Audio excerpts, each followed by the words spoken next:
दोस्तों नमस्कार। हाल ही में नेता विपक्ष राहुल गांधी ने हरियाणा में अपने चुनावी अभियान की शुरुआत कर दी। कहा जा रहा था कि राहुल गांधी भाई हरियाणा में चुनाव आ चुके हैं, लेकिन राहुल गांधी नज़र नहीं आ रहे हैं। एक लंबा समय हो गया लेकिन वो नज़र नहीं आए, और अब जब मतदान का समय नज़दीक है, अब राहुल गांधी ने अपने चुनावी अभियान की शुरुआत कर दी। दोस्तों समझना ज़रूरी है कि राहुल गांधी ने चुनावी अभियान की शुरुआत वैसे तो कल की, लेकिन अगर हम इसको दूसरे नज़रिए से देखें तो उनकी चुनावी अभियान की शुरुआत दरअसल भारत जोड़ो यात्रा से ही हो गई थी। उस यात्रा ने पूरे देश में उसका असर डाला है, और उसके बाद से जब न्याय यात्रा निकाली और उसके बाद वो समय समय पर लोगों से मिलते हैं। अभी देखिए पिछले ही साल हरियाणा में ही हम कह सकते हैं कि हरियाणा के जो विधानसभा चुनावों की शुरुआत उन्होंने पिछले साल से ही की। अचानक से देखिए खेतों में पहुंच जाते हैं, वहाँ किसान महिलाओं से मिलते हैं और फिर उन्हीं महिलाओं को अपने आवास पर आमंत्रित भी करते हैं।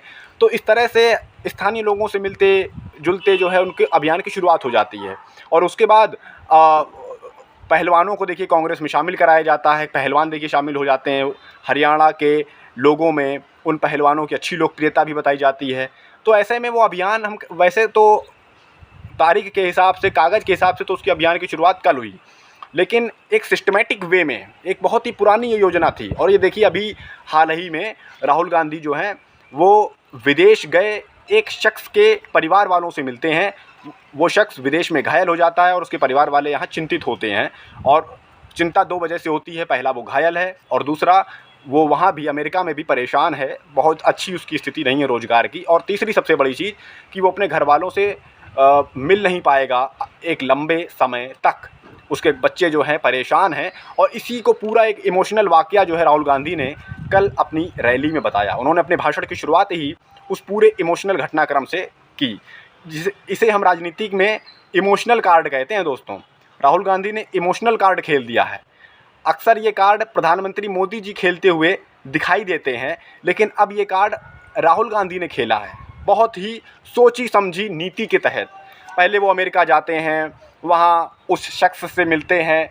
हरियाणा के चुनाव ना होते तो शायद ना भी मिलते, शायद हो सकता है मिलते भी, लेकिन शायद हरियाणा के चुनाव है, हरियाणा का शख्स वहाँ घायल होता है, उससे मिलते हैं, फिर उसके परिवार वालों से मिलते हैं, और उसके बाद उसी का नाम लेते हुए, उसी के परिवार वालों का जिक्र करते हुए, उनकी परेशानियों का जिक्र करते हुए कह देते हैं कि कांग्रेस उन बच्चों के आंसुओं को पोंछेगी।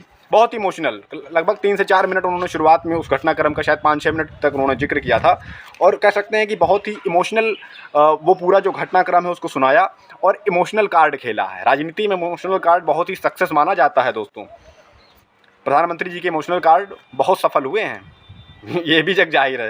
हालांकि अब ज़रूर सफल नहीं हो रहे हैं, ये भाजपा के लिए चिंतनीय विषय होना चाहिए कि अब सफल क्यों नहीं हो रहे हैं। वहीं एक और ख़ास बात इस रैली की रही कि राहुल गांधी की रैली में, हरियाणा में रैली में कुमारी शैलजा और भूपेंद्र सिंह हुड्डा, ये दो बड़े कद्दावर नेता जो हैं एक ही मंच पर नजर आए।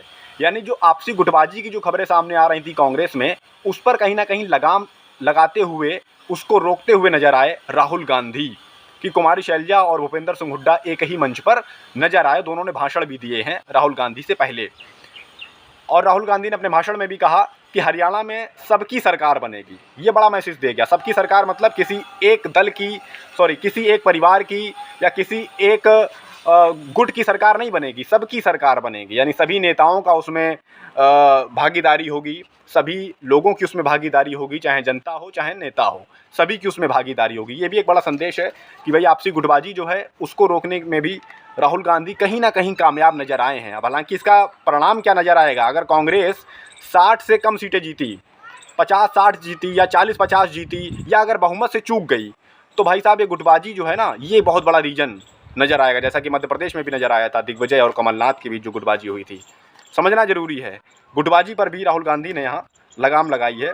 तो 3 चीज़ें बहुत ही खास रहीं इस रैली की। पहली कि एक सिस्टमेटिक वे में उन्होंने चुनावी अभियान की शुरुआत की थी हरियाणा के। वैसे तो इस देश की राजनीतिक घटनाक्रम को तेज़ी से बदलने में भारत जोड़ो यात्रा का एक अहम योगदान रहता है, तो हम कह सकते हैं भाई वहाँ से उस अभियान की शुरुआत होती है। उसके बाद से न्याय यात्रा निकलती है, और फिर इन्हीं यात्राओं के बीच में समय समय पर राहुल गांधी अलग अलग लोगों से मिलते हैं। कभी खेतों में चले जाते हैं, कभी मजदूरों से मिलते हैं, कभी ट्रक ड्राइवरों से मिलते हैं, कभी मोची से मिलते हैं, कभी किसी से, कभी नाई से। तो वो भी एक चलता रहता है। अभी देखिए यहाँ देखिए, कहने को देखिए वो नाई से मिले और चले आए, लेकिन इसका प्रभाव यूपी के चुनाव में भी पड़ने वाला है, ये भी तय मानिए, क्योंकि मिले उत्तर प्रदेश में हैं। तो हम ये कह सकते हैं भाई उत्तर प्रदेश के विधानसभा चुनाव और उपचुनाव जो आ रहे हैं, इसकी तैयारी राहुल गांधी ने उसी समय से कर दी जब वो राम चैत नाम के मोची से मिल के आए थे। ये भी समझना ज़रूरी है। और न्याय यात्रा से कह सकते हैं उन्होंने यूपी चुनाव की अभियान शुरू कर दी थी। तो बहुत कुछ है हरियाणा चुनाव में, बहुत कुछ है। आगे आने वाले समय में मोदी जी भी राहुल गांधी पर बरसने के लिए, राहुल गांधी पर अलग तरह से अटैक करने की तैयारी कर रहे होंगे, अपने भाषण तैयार कर रहे होंगे। क्या कुछ सामने आता है उस पर भी बात करेंगे दोस्तों। लेकिन फ़िलहाल जो नज़र आ रहा है वो तो यही नज़र आ रहा है कि राहुल गांधी ने भाजपा को फ़िलहाल बैकफुट पर लाया हुआ है। कैसे मुकाबला करेगी भाजपा, ये समय बताएगा।